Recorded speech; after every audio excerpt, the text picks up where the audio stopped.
할렐루야. 예수 그리스도 이름으로 하나님 말씀 증거하겠습니다. 우리 다 같이 하나님 말씀 요한복음 14장 27절 말씀을 다 같이 찾겠습니다. 요한복음 14장 27절 말씀을 우리 같이 읽도록 하겠습니다. 27절 시작. 평안을 너희에게 끼치노니 곧 나의 평안을 너희에게 주노라. 내가 너희에게 주는 것은 세상이 주는 것 같지 아니하니라. 너희는 마음에 근심도 말고 두려워하지도 말라. 아멘. 네, 오늘 이 시간은 나의 평안을 너희에게 주노라 라는 제목으로 하나님 말씀을 증거하겠습니다. 여러분, 꿀벌이 가장 좋아하는 계절은 언제일까요? 언제일까요? 예, 당연히 꽃이 피는 봄이겠죠. 그러면 꿀벌에게 가장 잔인한 계절은 언제일까요? 예, 겨울일 것 같죠. 예, 장마철이라고 합니다.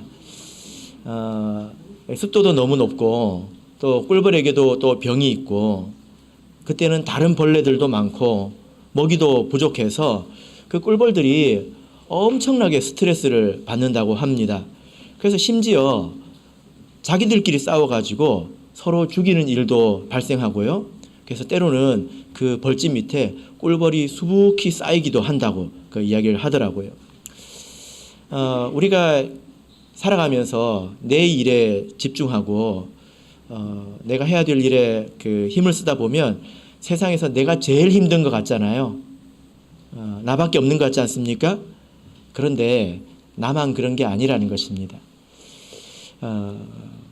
모든 사람을 포함해서 그리고 심지어 이렇게 내가 전혀 생각하지도 못한 이 곤충의 세계에서도 이렇게 스트레스 받으면서 이렇게 사투하는 그런 일들이 있다라는 거죠. 우리 인생도 다 일반적으로 보면 그렇지 않습니까? 학생 때는 성적 때문에 스트레스 받고 또 졸업하고 그러면 취업 때문에 스트레스 받고 결혼 때문에 스트레스 받고 이후에 경제적인 문제로 또 어려움을 겪죠. 그런데 자녀가 태어나면 지금까지는 쉬운 거였구나 이런 생각을 또 하게 됩니다. 보편적으로 일반적인 모든 사람의 인생에 이런 어려움이 있다라는 것입니다. 우리 사람의 인생에 적당한 긴장감이 있어야 합니다. 그래야 활력이 있죠. 그래야 사는 것 같지 않습니까? 그런데 이게 생각처럼 잘 안 되죠. 생각처럼 이게 잘 안 됩니다. 우리가 지금 살아가는 특별히 이 대한민국의 환경을 보면 나와 상관없이 우리가 사는 이 세상에 스트레스가 너무 심하다 이런 생각을 여러분 하지 않으십니까? 예. 그러다 보니까 병원에 가보면 이런 이야기를 많이 한다고 합니다. 의사들이 병명이 없어요. 이유가 없는 병들이 많이 생긴다고 합니다. 그러면 뭐라고 하죠? 예, 스트레스 때문이라고 이렇게 이야기하지 않습니까? 근데 성경적으로 보면 뭐 근거가 없는 것 같지는 않습니다. 잠언 17장 22절을 보겠습니다. 잠언 17장 22절을 같이 보겠습니다. 잠언 17장 22절. 자, 우리 같이 읽겠습니다. 시작. 마음의 즐거움은 양약이라도 심령의 근심은 뼈로 마르게 하느니라. 예. 심령의 근심, 마음의 스트레스를 말하는 거죠. 이런 게 있다면 사람이 뼈가 마른다 이렇게 말을 하고 있습니다. 그래서 요즘 사람들은 이렇게 자기 마음을 다스리려고 또 한편 노력을 많이 하면서 이렇게 살아가고 있는 것을 우리도 알고 있습니다. 그래서 우리 그 성도들에게 있어서도 마음이 평안한 것은 참 중요한 것입니다. 또 하나님께서 이것을 원하시는 것을 우리가 성경을 통해서도 또 알 수 있는데요. 구약 성경을 보면 하나님께서 제사장에게 백성들을 축복하라 이렇게 명령을 하셨는데 그 내용을 보면 너희들이 평안하기를 원한다. 바꿔 말하면 너희들에게 스트레스가 좀 없었으면 좋겠다. 이런 것을 축복하는 것을 볼 수 있습니다. 민수기 6장 26절을 보면 여호와는 그 얼굴을 내게로 향하여 드사 평강 주시기를 원하노라 할지니라. 하나님께서 자기 백성들이 평안하기를 원하신다라는 거죠. 신약을 보면 조금 더 이것이 분명해지는데요. 바울 사도가 이 각 교회의 편지를 13편을 적었습니다. 그래서 바울 서신이 총 13권이지요. 근데 그 모든 편지에서 단 한 번의 예외도 없이 바울 사도가 자기 성도들을 위해서 축복할 때 뭐라고 축복할까요? 은혜와 평강이 있기를 원하노라. 이 표현이 한 번도 빠지지 않습니다. 모든 편지에서. 그러니까 우리 백성들이 이렇게 하나님 안에서 은혜와 또 평강을 누리는 것, 이것이 하나님께서도 원하시는 것이고 우리 신앙 안에서도 이것은 참 중요한 것이다 라는 거죠. 우리 성도님들께서는 요즘 어떻게 살고 계십니까? 평안하십니까? 저는 한국에 오니까 너무 평안하고 좋습니다. 예, 지난주는 제가 굉장히 불편했거든요. 예, 왜 그럴까요? 누가 와서 말 시킬까봐 굉장히 불편했습니다. 그러면 우리 하나님께서 우리에게 어떤 평안을 주시는지 오늘 본문의 말씀을 통해서 우리 같이 한번 생각해 보겠습니다. 자, 본문의 말씀 요한복음 14장 27절 이 말씀을 우리 다시 천천히 한번 읽어 보겠습니다. 요한복음 14장 27절 읽겠습니다. 시작. 평안을 너에게 끼치노니 곧 나의 평안을 너에게 주노라. 내가 너에게 주는 것은 세상이 주는 것 같지 아니하니라. 너희는 마음에 근심도 말고 두려워하지도 말라. 예. 우리가 구하는 이 평안은 예수님께서 가지셨던 평안입니다. 여기 보면 예수님께서 나의 평안을 너에게 준다. 이렇게 말씀을 하고 있습니다. 이 말이 무슨 뜻이죠? 지금 내가 평안하다는 거예요. 예수님께서. 예수님께서 평안하지 않으신데 우리에게 평안을 주시겠다 이게 아니라 내가 지금 참 평안한데 이것을 너에게 주겠다. 이렇게 말씀을 하고 있습니다. 그런데 여러분, 예수님께서 이렇게 말씀하실 때가 언제인지 아십니까? 지금 우리가 요한복음 14장을 읽었잖아요. 한 장을 앞으로 넘겨보면 13장이 나옵니다. 13장 1절을 한번 읽어보겠습니다. 예수님께서 내가 참 평안하다 라고 말씀하신 때가 바로 이때입니다. 요한복음 13장 1절 읽겠습니다. 시작. 유월절 전에 예수께서 자기가 세상을 떠나 아버지께로 돌아가실 때가 이른 줄 아시고 세상에 있는 자기 사람들을 사랑하시되 끝까지 사랑하시니라. 예. 자, 지금 예수님께서 언제 이 말씀을 하셨죠? 예, 지금 예수님께서 세상을 떠나 아버지께로 돌아가실 때가 되었다. 이 말이 무슨 말입니까? 예수님께서 언제 하늘로 가시죠? 예, 십자가에서 죽는 것, 그러니까 죽음이 이제 임박했다. 이걸 지금 알았다는 거예요. 예수님께서 내가 이제 십자가에 달릴 때가 되었구나. 이걸 알았다는 것입니다. 그리고 제자들의 발을 씻기시고 그리고 나서 발을 씻기신 그 제자들에게 계속 하시는 말씀이 이제 14장, 15장, 16장 이렇게 17장까지 이렇게 계속 이어져 나옵니다. 그런데 여러분 한번 생각해 보세요.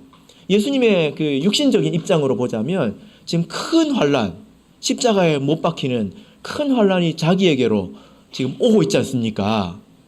그런데 예수님께서 내가 참 평안하다. 내가 나의 평안을 너에게 주겠다. 이렇게 말씀하고 있다는 것입니다. 그래서 우리가 이런 것들을 좀 생각해 보면 예수님께서 이렇게 누리신 이 마음의 고요함, 이게 좀 다른 거구나. 이걸 우리가 알 수 있죠. 그죠? 예. 우리가 생각할 때는 좀 성가신 것이 없고 괴로운 것이 없으면 좋을 텐데 평안할 텐데 라고 생각을 하지만 예수님은 지금 그런 말씀을 하고 있는 것이 아니라는 것입니다. 오늘 우리가 14장 27절 말씀을 읽었는데 여기에 보면 예수님께서 내가 주는 평안은 세상이 주는 것과 같지 않다 이렇게 말씀하고 있습니다. 이 말씀을 조금 더 생각해 보면 세상에도 평안이 있다 이런 뜻이죠. 그죠? 예수님 안에만 평안이 있고 세상에는 평안이 없습니까? 그렇지 않습니다. 세상에도 평안이 있습니다. 그런데 다르다는 거예요. 그죠? 그렇게 생각하면 세상에 우리 사는 사람들 보면 평안하게 잘 사는 사람도 있잖아요. 우리가 그런 사람들을 어떻게 보겠습니까? 그런데 다르다는 것입니다. 그러면 세상에서 생각하는 이 평안은 어떤 것입니까? 세상 사람들이 추구하는 이 평안은 어떤 거죠? 이 평안이라는 단어를 사전에서 찾아보면 아무 걱정이나 탈이 없는 것, 이것을 말합니다. 그렇죠? 이 평안이 기쁨하고 같습니까? 긍정적인 감정이긴 하지만 평안하고 기쁨은 좀 달라요. 만족하고도 좀 다릅니다. 그래서 평안이라고 하는 것은 걱정이나 탈이 없는 것, 염려가 없는 것, 이것을 말합니다. 그래서 우리가 간혹 이런 생각을 하죠. 내가 지금 이게 없어서 고생인데 저 사람은 내가 없는 걸 가지고 있으니 저 사람은 얼마나 좋을까. 내가 저 사람이 됐으면 좋겠다. 이런 생각을 하지 않습니까? 내가 저 자리에 갔으면 좋겠다. 이런 생각을 하죠. 그래서 그 자리에 가기를 사모하면서 또 스트레스를 받습니다. 그죠? 그런데 예수님께서 주시는 평안은 다릅니다. 그런 평안과는 다르죠. 많은 경우에 세상에도 이렇게 평안이 있지만 그 평안이 그렇게 온전하지는 않습니다. 우리가 한번 생각해 봐야 되겠죠? 우리가 어떤 평안을 추구해야 되는지. 세상 사람들처럼 세상 사람들도 평안을 원합니다. 성가신 것 없고 이렇게 되기를 원합니다. 근데 우리는 어떤 평안을 추구해야 될지 한번 생각해 봐야 된다는 거예요. 세상의 평안은 온전한 것은 아닙니다. 그죠? 왜냐하면 많은 경우에 나의 평안, 나의 행복은 다른 사람의 불행을 담보로 합니다. 무슨 말입니까? 사실 이게 누구의 잘못도 아닌데 세상이 왜곡되어서 세상이 이미 그렇게 되어버렸습니다. 내가 웃으려면 누군가는 울어야 되는 것입니다. 이게 세상의 이치죠. 안 그럴 수 있습니까? 내가 돈을 벌려면 다른 사람들은 돈을 못 벌어야 되지 않습니까? 다 같이 잘 벌 수 있나요? 내가 합격하려면 누군가는 떨어져야 되겠죠. 이게 세상의 이치라는 것입니다. 그래서 이게 그렇게 고급한 것이다 이렇게 말할 수는 없어요. 우리가 어쩔 수 없는 세상에 살고 있지만 지난 한 3년 정도 코로나로 전국이 난리가 났습니다. 그래서 수많은 자영업자들 또 이로 인해서 고통을 받은 사람들이 얼마나 많습니까? 그런데 그때에도 뒤에서 웃은 사람이 있는 거 아십니까? 많이 있죠. 그죠? 유튜브 많이 웃었습니다. 유튜브 회사 많이 웃었죠. 또 마스크 제작 업체들 그리고 배달 등등등 해서 코로나 때문에 특수를 누린 그런 사람들도 있었습니다.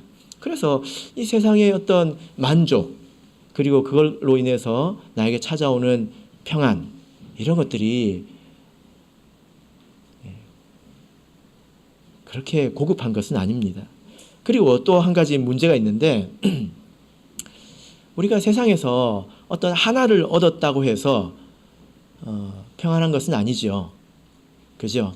왜냐하면은 우리 인생은 골고루 갖춰져야 되기 때문입니다. 하나를 얻었다고 해서 전부를 얻은 것은 아니라는 것입니다. 우리 사람이 평안하려면 많은 요소가 필요합니다. 우리 인생에. 그죠? 많은 것이 필요합니다. 여러분 소고기 좋아하십니까? 예, 우리나라에서는 귀한 음식 그러면 소고기 이렇게 사람들이 생각을 하는데요. 소고기만 있으면 소고기를 맛있게 먹을 수 있을까요? 상에 아무것도 없고 소고기가 산더미처럼 쌓여 있습니다. 맛있게 먹을 수 있을까요? 그것만 있어가지고는 맛있게 먹을 수 없습니다. 예, 불판도 있어야 되고요. 쌈장도 있어야 되고, 참기름도 있어야 되고, 야채도 있어야 되고, 골고루 있어야 되잖아요. 그죠? 우리 인생도 마찬가지라는 것입니다. 이런 거를 이렇게 비교적 젊은 청년의 시대는 잘 모르는 것 같아요. 예, 소고기만 있으면 될 줄 알고, 한 가지만 있으면 될 줄 알고, 막 그것을 위해서 쫓아가는데, 그러면서 많은 것을 놓쳐버리는 실수를 할 수가 있습니다.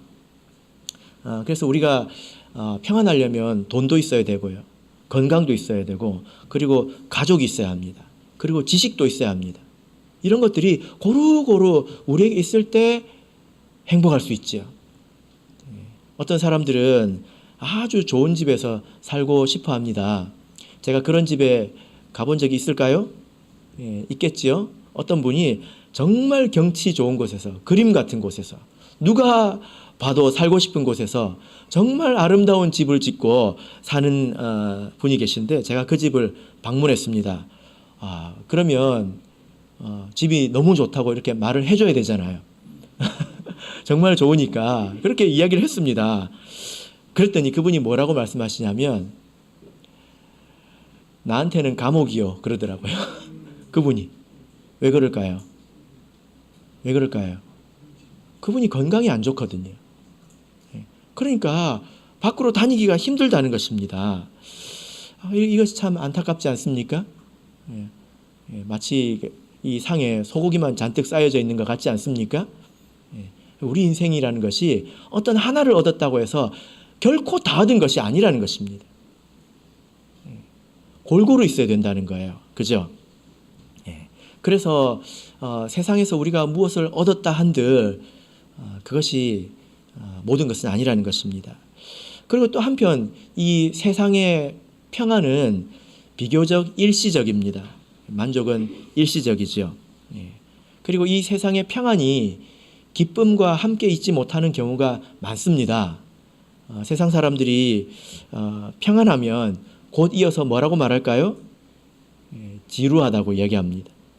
평안과 기쁨이 함께 있는 경우가 잘 없는 것 같습니다.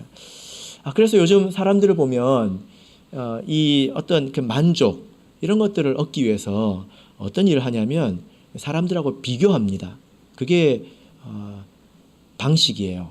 사람들하고 비교해서 자기가 조금 나은 곳에 있구나 이것을 느끼고 만족을 얻고 기쁨을 얻으려고 합니다. 그래서 뭘 하죠? 사진 찍어서 인스타그램에 올리잖아요. 여러분 어떤 음식점에 가가지고 그 음식을 맛있게 먹는 방법이 있습니다. 근데 그 중에 여러 순서가 있는데 1번이 뭔지 아세요? 사진을 찍는다예요. 저도 들었습니다. 어떤 음식점에 갔는데 막 먹으려고 그러니까 뭘 모르네. 그러시더니 맛있게 먹으려면 1번 사진을 찍는다. 그래서 어떻게 할까요? 인스타그램에 올리죠. 그래서 요즘에 이 SNS를 끊는 사람들도 많이 있습니다. 끊는 사람이 많이 있어요. 왜 끊을까요? 기분 나빠서 끊어요. 불쾌해서. 왜 그럴까요? 다른 사람들이 그런 걸 막 찍어서 올리면 그걸 보면 내가 불행하다고 느끼는 거예요. 그런 사람들 많이 있습니다. 지금. 그래서 그걸 보기 전까지는 아무런 문제가 없었는데 보고 나니까 기분이 나빠지고 내 인생은 좀 저급한 것 같고 이런 생각을 하게 되는 거죠. 그래서 아예 안 쳐다보는 사람들이 점점 많이 생겨나기도 하는 것 같습니다. 그래서 세상에서 사람이 누리는 이런 평안들 이런 것들은 물론 또 좋은 것이기도 하지만 그러나 그것이 온전한 것은 아니라는 것입니다. 그죠? 우리 모든 성도님들께서 세상을 살아가면서 이런 평안을 만약에 누리신다면 건강하고 또 돈을 많이 벌고 또 어떤 걱정이 없다면 그것은 좋은 일입니다. 하나님께 감사한 일이죠. 그러나 그것이 예수님께서 지금 말씀에서 우리에게 약속하신 그런 평안은 아니라는 것입니다. 요한3서 1장 2절을 보겠습니다. 요한3서 1장 2절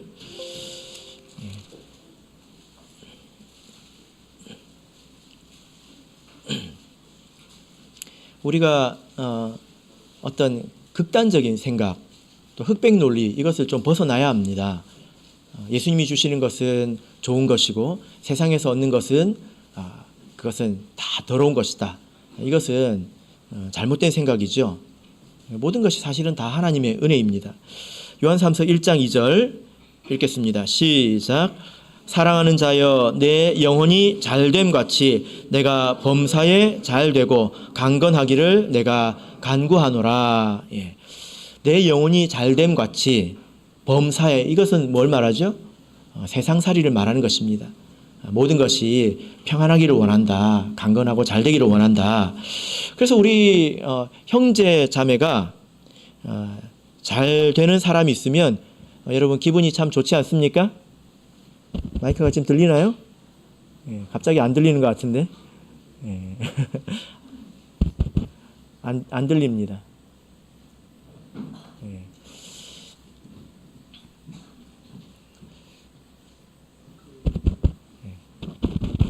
꺼진 것 같아요. 예. 자, 제 목소리 들리십니까? 예. 그냥 하겠습니다. 우리 형제 자매 가운데서 누가 잘 되었다 그러면 여러분 기분이 좋아요, 안 좋아요? 기분이 안 좋으면 좀 이상하잖아요. 예. 그 형제 자매가 아니라 사촌으로 여기는 거죠. 사촌이 땅을 사면 배가 아프다고 하는데 뭐 그렇게 여기는 것 아니겠습니까? 돌아왔습니다. 예. 모든 것이 다 하나님의 은혜인 것이죠. 그러나 그것이 예수님께서 주시는 것과는 조금 다릅니다. 그러면 예수님께서는 우리에게 어떤 평안을 주시는가? 우리가 이런 세상에서 얻는 평안만을 보고 쫓아가면 결국에는 한계를 만나게 됩니다. 답을 얻지 못합니다. 그래서 우리가 답을 찾아야 된다는 것입니다. 자, 우리 본문 요한복음 14장 27절 같이 읽겠습니다. 다시 한번 읽어보겠습니다. 요한복음 14장 27절 읽겠습니다. 시작. 평안을 너에게 끼치노니 곧 나의 평안을 너에게 주노라. 내가 너희에게 주는 것은 세상이 주는 것 같이 아니하니라. 너희는 마음에 근심도 말고 두려워하지도 말라. 예. 자, 여기서 보면 예수님께서 나의 평안을 너에게 준다 이렇게 말씀을 하셨습니다. 그러면 어떻게 나에게 이런 평안을 주실까? 내가 지금 돈이 없어서 이렇게 고생을 하고 있는데, 내가 지금 건강이 없어서 이렇게 고생을 하고 있는데 그 평안을 이제 돈을 주시고 또 건강을 주신다는 그런 뜻인가? 그런 뜻일까요? 그런 말씀이 아니죠. 우리가 지금 성령의 열매를 생각을 해보고 있는데 성령의 열매 9가지 가운데서 우리가 지난 시간에 사랑과 희락과 오늘 세 번째죠. 뭐죠? 평안입니다. 또 화목이기도 하지요. 이것은 상황이 변하는 것이 아니라 내가 맺는 신앙의 열매이기도 하다는 것입니다. 우리가 생각하면 내가 좀 나에게 성가신 것이 좀 사라지면 내가 자연스럽게 평안해질 것이다. 내가 이렇게 아픈데, 내가 이런 문제가 있는데 이게 없어지면 좀 좋아질 것이다. 이렇게 생각할 수 있지만 그런 차원이 아니라는 거예요. 내가 바뀌는 것을 말하는 것입니다. 내가 바뀌는 것. 그래서 우리가 성경에서 평안이라고 하는 것을 이렇게 종합적으로 우리가 살펴보면 이 평안이 우리에게 찾아오고 찾아오는 데는 어떤 길이 있고요. 또 우리가 평안에 도달하게 되는 데는 어떤 방법이 있습니다. 어떤 모습이 있습니다.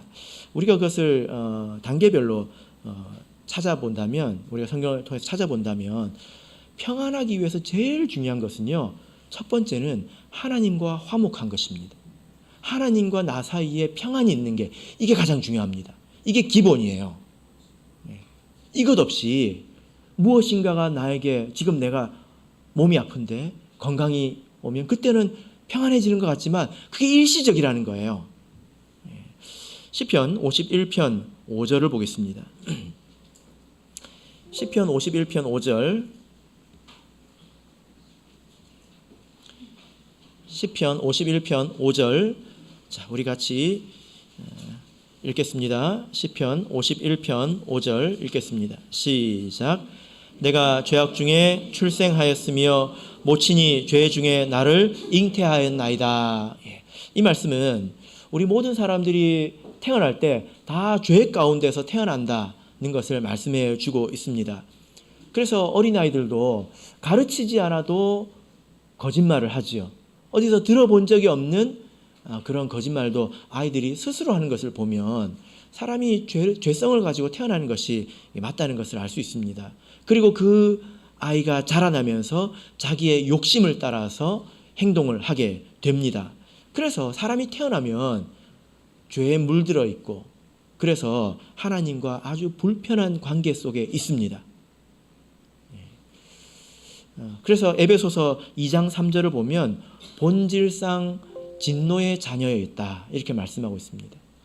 하나님께서 사랑할 수 없는, 가까이 할 수 없는 그런 관계에 있었다 이렇게 말씀을 하고 있습니다. 하나님으로부터 이렇게 떨어져 있는 이 상태는 마치 고아와 같지요. 그죠? 고아와 같습니다. 여러분 한번 생각해 보세요. 어떤 아이가 고아로 살아가는데 아주 익숙해졌습니다. 뭐 이렇게 사는데 별 부족함이 없어요.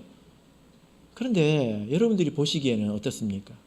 고아로 사는 것이 참 힘들다. 이걸 우리가 알잖아요. 그죠? 예. 그래서 세상 사람들이 하나님의 어떤 인도함 없이 하나님의 보호 없이 사는 것에 대해서 큰 문제를 못 느낄 수 있습니다. 그러나 그것은 이 세상을 고아처럼 살아가는 것과 같다는 거예요. 어려움이 와도 나 혼자 해결해야 되고 어디 기댈 곳도 없고 그죠? 또 앞으로 세상이 어떻게 변할지 우리가 어떻게 압니까? 무엇이 찾아올지 어떻게 압니까? 내 인생에 뭐가 찾아올지 어떻게 압니까? 그걸 전부 혼자 해결해 나가야 되거든요.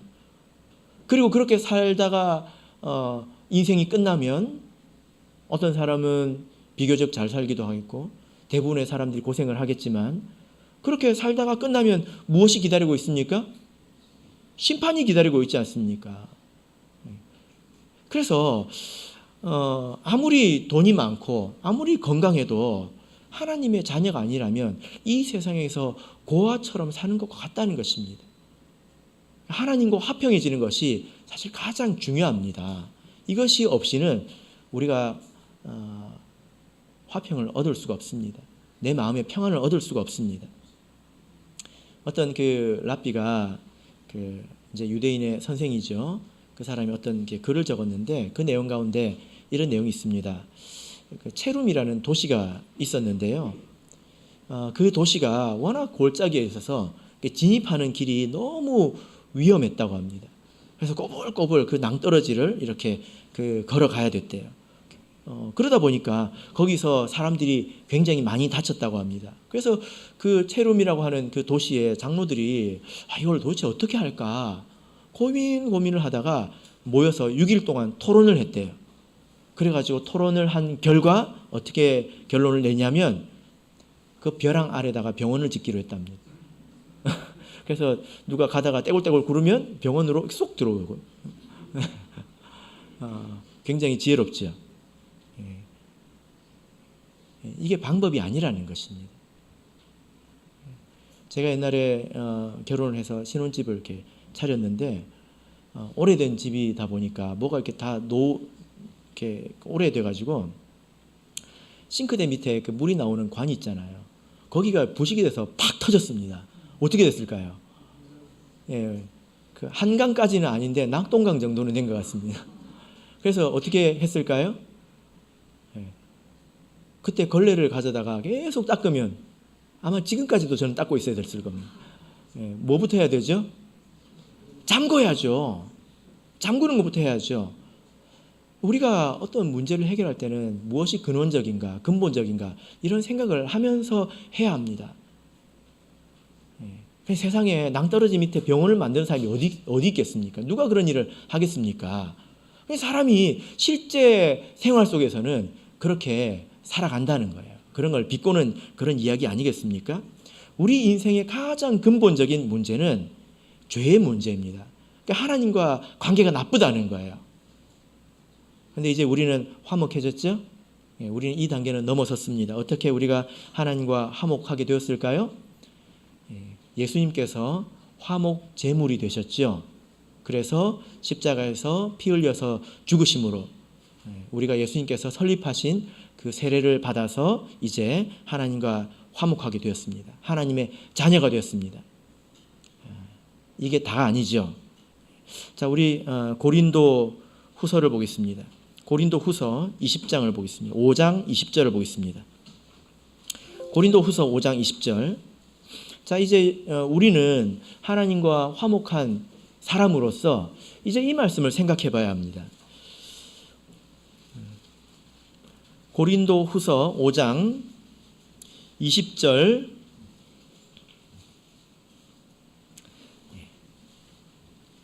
자, 읽겠습니다. 시작. 이러므로 우리가 그리스도를 대신하여 사신이 되어 하나님이 우리로 너에게 권면하시는 것 같이 그리스도를 대신하여 간구하노니 너희는 하나님과 화목하라. 하나님과 화목하라. 아니, 우리가 하나님과 이미 화목하지 않습니까? 하나님의 자녀가 되었으니까. 그런데 이것은 그 다음 이야기입니다. 우리가 이방인에서 성도가 되어서 하나님의 자녀가 되어서 더 이상 우리가 진노의 자녀는 아닙니다. 그러나 하나님의 집 안에 있는 사람인데 하나님의 집 안에 있기 때문에 평안하지 않을 수도 있어요. 그죠? 무슨 말입니까? 우리가 그 부모와 자식 간의 이제 관계를 이렇게 보면 기본적으로 화평하지요.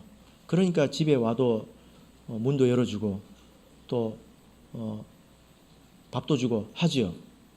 그렇지 않습니까? 다른 어떤 젊은 청년이 와가지고 띵동 누르고 밥 달라고 그러면 들어오지 말라고 할 거 아니에요. 그런 관계는 아니잖아요. 근데 모든 자녀가 부모와 화평합니까? 그건 아니죠. 어떤 문제로 인해서 대화가 안 될 수 있습니다. 굉장히 불편할 수 있습니다. 세상에서 제일 불편할 수도 있어요. 그죠? 바울 사도가 그런 이야기를 하고 있는 것입니다. 너희는 하나님과 화목하라. 이게 무슨 말입니까? 하나님의 자녀가 되었지만 하나님의 말씀을 듣지 않고 순종하지 않기 때문에 하나님도 속이 상하고 그 하나님의 다스림 안에 있는 그 백성도 스트레스 받는다는 거예요. 화목하지 않은 거지. 이게 우리가 이제 추구해야 될 화목입니다. 우리 예수님께서 아주 평안하셨는데요. 아주 평안하셨는데 왜 그럴까요? 하나님과 관계가 좋았기 때문입니다. 하나님께서 말씀하시는 모든 것을 예수님께서 다 순종하셨고 또 하나님께서 말씀하시는 것을 하고 있기 때문에 예수님이 평안하신 것입니다. 우리가요, 자기 임의대로 살아가면 평안하지 않습니다. 마음이 평안하지 않습니다. 꼭 뭐와 같은지 아십니까? 울타리를 벗어난 양 같아요. 양이 울타리에 있으면 답답하잖아요. 밖에 못 나가니까 이 좁은 데서 이 많은 사람들, 이 많은 양이 먹으라고? 나는 더 먹고 싶은데 이게 좀 불만족스러울 수 있잖아요. 그래서 어떤 양이 나갔다고 한번 생각해 보십시오. 먹을 게 얼마나 많은지 몰라요. 천지의 풀입니다. 나가서 평안했을까요? 불안하지요. 이게 우리 각 사람 마음에 다 이렇게 되어 있습니다. 우리가 하나님 말씀을 벗어나면 우리가 불안하게 되어 있습니다. 하나님과 관계가 우리 마음의 상태가 되는 것이고 그런 거지요. 하나님과 좋은 관계에 있는 사람은 비교적 형통하게 삽니다. 갈수록 형통하게 삽니다. 그러나 그 삶 속에 풍랑이 없는 것은 아니지요. 그죠? 그러나 그런 세상 속에서도 우리가 평안을 누릴 수 있는 것이 확실합니다. 우리 마가복음 4장을 보겠습니다. 마가복음 4장 40절입니다. 마가복음 4장 40절입니다.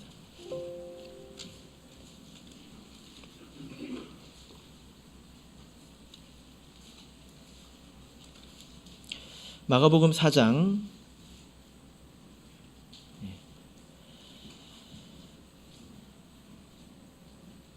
40절 읽겠습니다. 시작. 이에 제자들에게 이르시되 어찌하여 이렇게 무서워하느냐 너희가 어찌 믿음이 없느냐 하시니. 이 이야기는 예수님께서 제자들과 함께 배를 타고 다른 곳으로 가고 있었는데 풍랑을 만난 이야기입니다. 그런데 38절을 보시면 예수께서는 고물에서 베개를 베시고 주무시더니 이렇게 말씀을 하고 있습니다. 예수님께서 어떻게 하고 계십니까?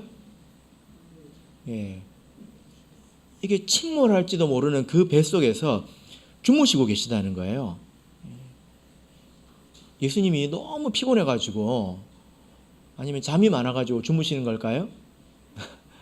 이건 그런 걸 말하는 게 아니라 예수님의 마음의 상태가 굉장히 고요하고 평안하다는 것을 말합니다.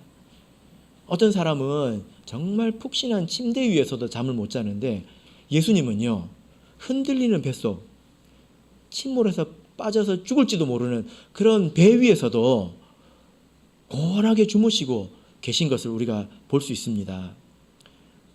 왜 그럴까요? 그래서 제자들이 예수님을 막 깨우잖아요. 이건 기도를 말하는 게 아닙니다.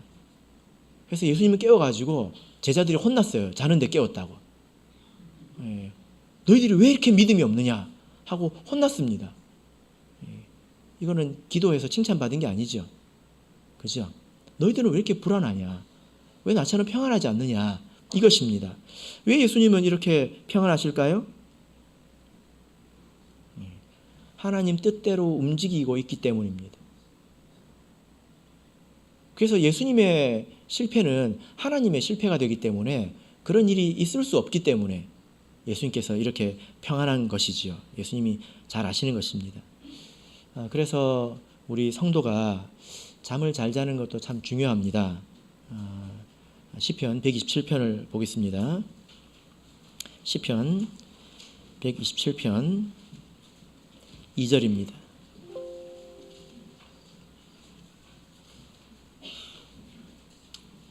시편 127편 2절.